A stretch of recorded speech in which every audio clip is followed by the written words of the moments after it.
I know after our last lecture video, you've been dying in anticipation, wondering how can we resolve the issue where investment center managers may not always do what's in the best interest of the company overall. Well, you don't have to wait any longer. The answer is residual income. Residual income is basically the net operating income above some minimum return that is required by the company on its assets.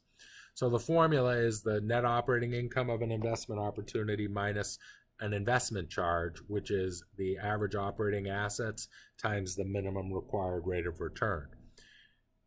ROI measures the net operating income earned relative to the investments in average operating assets.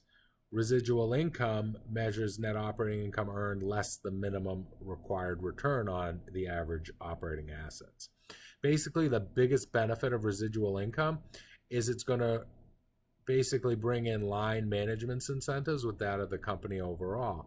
Because if a manager is held accountable to residual income, they're going to choose any investment opportunity that earns a net operating income above the minimum. Let's look at an example. The retail division of Zephyr Inc. has average operating assets of 100 and the required return is 20%. In the current period, the division earns 30,000. So what would be our ROI? Well, it would be the NOI of 30,000 minus the investment charge, which would be 100,000 times the minimum return of 20%. So that's going to come out to be $10,000. And because we're earning above the minimum, it means that the manager would want to take on this opportunity. So here's the calculation of the minimum return, and then the calculation of residual income arriving at the 10,000 I had previously calculated. Residual income encourages managers to make profitable investments that would be rejected by managers using ROI. And again, that's because if a manager is using ROI, going back to these numbers, if they choose ROI, they may give up an investment opportunity that would otherwise be profitable. As an example, the ROI of this particular investment opportunity would be 30 over 100 or 30%. I just dropped the zeros, by the way. It's 30,000 over 100,000. So if a division had an ROI of, say, 35%, they may reject this opportunity because having a 30% ROI, it would reduce the division's 35% current ROI. But because the 30% ROI is higher than the minimum of 20, the company overall would want to take on this opportunity. So by having managers held accountable to using residual income, they're going to accept this opportunity because there's residual income that's positive. Anytime residual income is positive, we should accept the investment opportunity because it means we're earning more than the minimum return.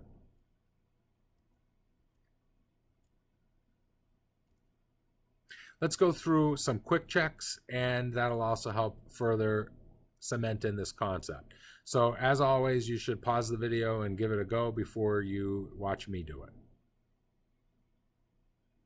Welcome back. Redmond Awnings, a division of Wrap-Up, has net operating income of 60, average operating assets of 300, and a required return of 15. What's the division's ROI? To get the ROI, we would take the net operating income over the average operating assets. So that's going to be 60 over 300, which is going to give us an ROI equal to 20%. So the answer to this one would be D, 20%. And now it says in Quick Check 2, Redmond Awnings, a division of Wrap-Up, has net operating income of 60, average operating assets of 300.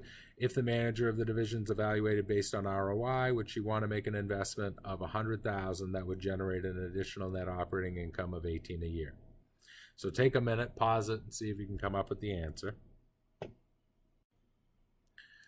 So there's more than one way to arrive at the answer for this, but you could figure out what the ROI would be after this investment opportunity compared to what it would be initially. So if right now they have an ROI of 60, or excuse me, a net operating income of 60 on average operating assets of 300, that gives us the 20% ROI we just calculated. The new investment opportunity is going to add $18,000 in net operating income when we make an investment of 100, so that's 18%. So I know that because 18 is less than 20, the manager isn't going to want to do it. Because if they do it and add this together, so their net operating income is going to be 60 plus 18 or 78, and their average operating assets overall would be 400. So after this investment opportunity, that division is going to have an ROI of 19.5%, which is less than the current 20%. And if managers are getting their bonus based on ROI, they're not going to want to take on this opportunity, which lowers their bonus. So the answer is no, because the new opportunity lowers the ROI from 20 down to 19.5. However, if you remember, the company's required return was 15%. So that may not be the decision the company wants the manager to make. So this quick check says, would the company want the manager of Redmond Awnings to make an investment of $100,000 that would generate an additional 18 in income? So give it a pause and see if you have the right answer.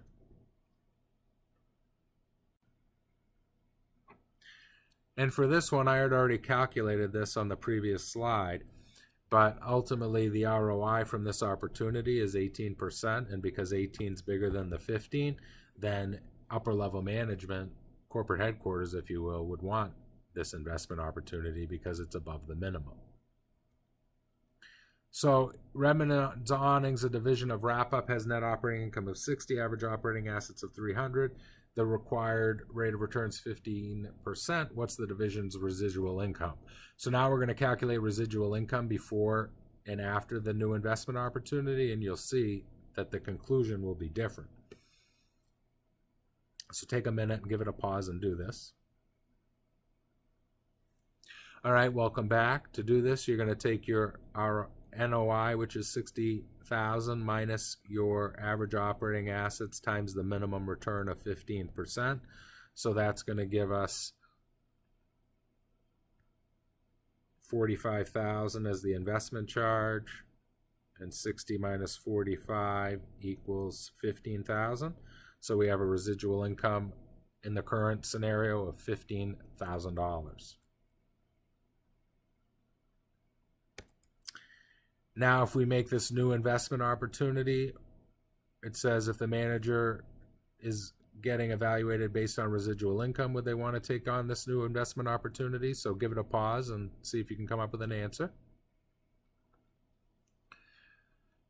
Okay, and for this one, there's more than one way to get to that answer. What I'm going to do is figure out what residual income would be after this opportunity. So I just went back so I could see that we had originally 60,000 in income. So plus the 18 gives me a new income of 78. And my assets before were 300 plus the 100 is going to give me new assets of 400. And then to get residual income, I'm going to take my 78,000 NOI minus the average operating assets of 400 times that investment charge of 15. So 15 times 400,000 gives me 60,000. And 78 minus 60,000 gives me 18,000. So because the residual income went from 15 to 18, the answer would be yes, I would want to take on this investment opportunity. So the new residual income is 18. That's an increase of 3,000 over the previous residual income. So a manager is going to want to take on this opportunity, which is good because that's what the company overall wants. Now you might be asking yourself, well, then why don't we just use residual income? Well, the reason we don't just use residual income is it makes it difficult to compare investments of different sizes. If I have a residual income, equal to 18,000 and another investment opportunity with a residual income equal to 19,000, it doesn't mean automatically the $19,000 one is better. It depends what my overall operating assets are. If I'm getting 18,000 on $400,000 in operating assets, That's far better than getting 18,000 in residual income on $1 million in operating assets. So ROI makes it easier to compare investments of different sizes. Residual income does a good job making sure that management will always take an investment opportunity on that's above the company's minimum return. So in reality, you really need to use both. ROI would be best to compare investment opportunities of different sizes, and residual income would be good to base a bonus on to make sure that management is making decisions that are in the best interest of the company overall.